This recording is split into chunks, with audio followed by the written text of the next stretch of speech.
Isang mapagpalang gabi po sa ating lahat. Ngayon po ay January 28 at bago tayo tumalakay ng ating aralin, ay batiin po muna natin ang mga nagdiriwang ng kaarawan ngayong araw ito, January 28, kina Ernesto D. Cerda for his 87th birthday. Siya po ang father po ni Belardo Cerida, kay Sherwin by Queen, kay Adrian Wycorat Aguilar, Roales B. Madeline, at Marilyn Esquivel.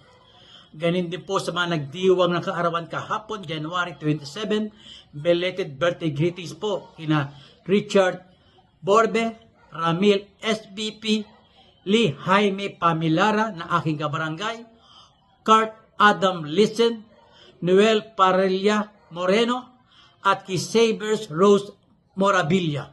Maligayang kaarawan po sa inyong lahat. Ang ating pong tatalakayin ay pagtuloy pagtalakay sa Article 39, ang fighting.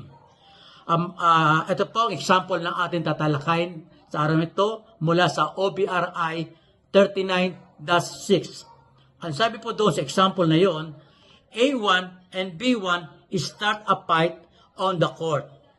A6 and the Team A manager enter the court and get actively involved in the fight. Okay? Yung daw A1 B1 nagsuntukan sa labang court. Yung A6, substitute A6 at yung team manager ng Team A pumasok sa labang court at get involved actively doon sa gulo. Ano po ang interpretation? Number 1, yung A1 at B1 shall be disqualified. Entered against them as D6. The penalties for both disqualifying fouls shall cancel each other. Ang ibig po sabihin ng D6, disqualify siya, and C, cancel. See? Dahil po pareho sila ng penalty, pareho sila disqualified. So, sa number 2, ang sabi doon, A6 shall be disqualified for an active involvement in the fight. Enters against him as D2. So, disqualified din po yung A6 kasi po pumasok na lumang court at napagsuntukan pa. So, D2, disqualified siya at merong 2 free throws. Ang sunod na gagawin natin ay yung A6 remaining foul spaces shall be entered on the score sheet as an F. Ito po kasi ito trabaho ito ng scorer. Pero since tayo referee, dapat alam din natin ang mga trabaho ng scorer, lalo na pa yung shot clock operator. So, lalagyan po ng F, pag mayroong foul space pa doon sa A6, out na po siya, disqualified po siya. Okay? Ang susunod po, the Team A manager shall be disqualified for an active involvement in the fight. Siyempre, kung sumama sa gulo, disqualified din po siya, alis sa team bench, punta sa dressing room. Okay? Since you are disqualified, sabi doon, Team A head coach shall be charged with a technical foul against him as a B2 for A6 and the team manager for leaving the team bench area. So, yung head coach po, i-charge natin, lagyan tayo ng B2. Yung B, indirect sa kanya at meron 2 free throws. Then, susunod dun, the Team A manager's disqualification shall be charged and entered against the team head coach as a circle B2. May circle po yun. Meron siyang B, tapos may circle pa. May 2 free throws. Susunod po doon, the Team A head coach tactical foul entered against him as a circle B2 shall not count as a possible automatic disqualification. Kasi dalawa pa lang po ang indirect charge sa kanya. Wala pa po yung direct. Parehong indirect. Kasi madi-disqualified lamang siya pag merong 3 indirect. Then, susunod natin doon, sa free throw, any Team B player shall attempt 6 free throws.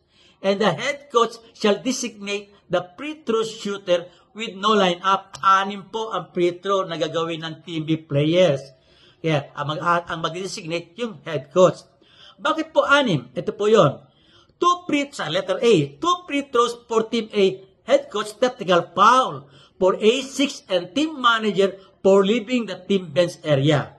Sa letter B, 2 free throws for A6 disqualification for an active involvement in the fight. Do another 2 free throws. And letter C, 2 free throws for the team A head coach technical foul for the team A manager's disqualification for an active involvement in the fight. So, 6 na free throw po yun. So, ang sabi doon sa number 9, all free throw penalties shall be executed for each single disqualifying foul. Ano ibig sabihin doon? Since 6 po ang free throw, pwede mag-designate ang head coach ng isang player lang, B11. Sabi niya, B11, ikaw tumira lahat ng 6. Pero pwede po, 3 rin player.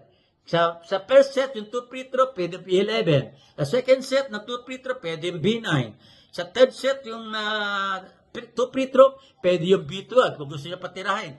Pwede isa player, pwede 2 player, pwede 3 player doon. Pagtitira doon kasi ang penalty po doon in each single disqualifying foul. Okay? Then after that, ano po ang resumption ng game? Sabi doon, the game shall be resumed with the team B throw-in from the throw-in line in its front court, opposite the scorer's table, and shall have 14 seconds on the shot clock. Haliwanan ko pa tayo doon. Yan pong ating aralin sa gabing ito at naunawain natin to. Inimay-himay po natin to kasi kung titignan nyo interpretation das OBRI, baka malito kayo. Ginawa ko po, sinunod-sunod ko po para lalo nating maintindihan ang paano pag-resort ng example na ito. Yan po ating aralin. Maraming salamat po muli. Huwag po natin kalimutan mag-like, mag-share, mag-follow at mag-subscribe sa aking YouTube channel. Hanggang sa muli, isang magandang gabi po. Ito po ang inyong abang lingkod, former FIBA referee, Eto Kawarongan. Bye-bye.